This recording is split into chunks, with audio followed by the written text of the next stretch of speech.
we were talking about how the left is becoming fascistic. And they are basically burning books. They're deleting people. They're silencing voices. They're running them out of the square. Joe Biden, Bernie Sanders was booed yesterday because he wasn't left enough. Bernie Sanders wasn't left enough. It's a mob, and Democrats better wake up to what you're heading towards. And I wanted to share something from the Bible. And whenever there's a story that repeats itself, it's usually pretty important. God's saying, there's something here that you guys should pick up on. Now, I don't care if you believe in the Bible as just a good collection of stories or if you believe it actually happened. It doesn't matter in this case. There are two stories of history in two different places in this book that is trying to teach us something. Now listen to this. This is Sodom and Gomorrah. Okay, two angels arrive at Sodom in the evening. Lot was sitting in the gateway of the city. When he saw them, he got up to meet them, bowed down to the ground. My lords, please turn aside to your servant's house. You can wash your feet and spend the night. And they say, no, we'll spend the night in the town square. But he insisted so strongly that they went with him and entered the house. He prepared a meal for them, and they ate. But before going to bed, all of the men from every part of the city of Sodom, both young and old, surrounded the house. They called to Lot, "Where are the men who came to you last night? Bring them out so we can have sex with them." This is the demand of the public square. This is what we do. We're going to have sex with them. Lot inside walked out, closed the door behind him and said, no, my friends, don't do this. Please don't. And then he makes this compromise. He tries to placate the men by doing something that is absolutely insane. There's a reason for this. There's a reason this is in the story. You know what? I tell you what, I have two daughters. They're both virgins. They never slept with a man. Let me bring them out to you. You can do what you like with them. What?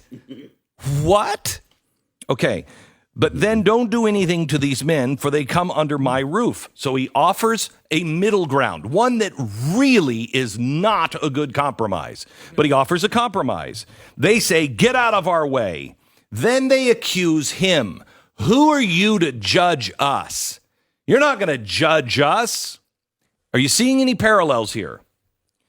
Then that's the false claim. They claim that he's the bad guy, not them. We'll treat you worse than them. They start to try to break down the door. The angels go and they pull Lot back into the door, and they block the door and shut the door. So they're mean. They're threatening. They will kill him. They'll kill him. Now, if you don't participate, you're dead. Now, let me give you the Levite visit. Now, this is in Judges 19. It's strange. It's exactly the same story. You're welcome to my house, the old man said. Let me supply whatever you need. Only don't spend the night in the public square. So he took him to his house, fed his donkeys. After they had washed their feet, they had something to eat and drink. While they were enjoying themselves, some of the wicked men of the city surrounded the house, pounding on the door. They shouted to the old man who owned the house, "Bring out the man who came to the house so we can have sex with him." Same demand. The owner of the house outside went out and said, "My friends, don't be so vile. This man is my guest. Don't do this thing, please. I have a virgin daughter and a concubine. I'll send them out. Do whatever you want with them." Again, what? Why would you do that? I'll bring them out to you now. You can use them for whatever you wish, but for this man, please do not do this. So an offer to compromise. They don't want it, but the men would not listen to him. So the man took his concubine and sent her outside to them, and they raped her and abused her throughout the night. At dawn, they let her go. So the meanness and the coercive response. So what are these stories about? I contend, if you look at this, public square, quick, get into your house. Your house is your castle. Everything else inside is insane. Just get into your house. But then they come to your house. They make false claims about you. You have to participate. You say, no. I tell you what, I'll do this, though. I'll do this. And you don't want to do this, but you're willing to do this just for peace so you can be left alone. They threaten you. They take actions to destroy you. And in the end, you got no place to go. You have to escape. The militant left is not about common sense. It's not about living side by side. This is fascistic. If you don't do in the public square what they tell you to do, they will come to your house and they will destroy you. And if you offer some compromise, it's not good enough. It's a failure to participate. Let me give you some headlines. ACLU, you know these stories. ACLU, 70-year-old Christian flower shop owner is sued for, quote, refusing to participate in gay wedding. Christian florist can lose her personal assets for refusing to participate in a gay wedding due to relationship with Jesus. Next one, Oregon Christian bakers pay $135,000 or face potential lien on their home for refusing to participate in same-sex wedding.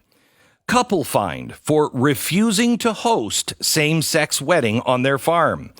New Mexico court, Christian photographer refusing to participate in gay wedding. This is all about refusing to participate. This is not about, hey, let's just live and you do your thing, I'll do my thing. No, you must participate in it. North Carolina magistrate refuses to perform same-sex marriage because of religious beliefs. Federal lawsuit to be filed against clerk Katie Lang because she refuses to participate. Jeez, even KD Lang is getting beat up on this. That's amazing. No, I mean, here's one of the trailblazers from KD. It's Katie. Katie. Oh, okay. Yeah. I mean, this is person. So clear. So clear. This is fascism in the public square. And if you go ahead. Joe Biden, you just apologized. They didn't accept it. They never accept it. Right. Do they? No, they don't. I don't know why you do it if they never accept it. They didn't accept the apology and the compromise. No. You now have to go and join them on a campaign. Okay? And if he refuses to participate, he will be destroyed. That's what's happening now. This is fascism. This is fascism. This isn't like fascism. This is fascism.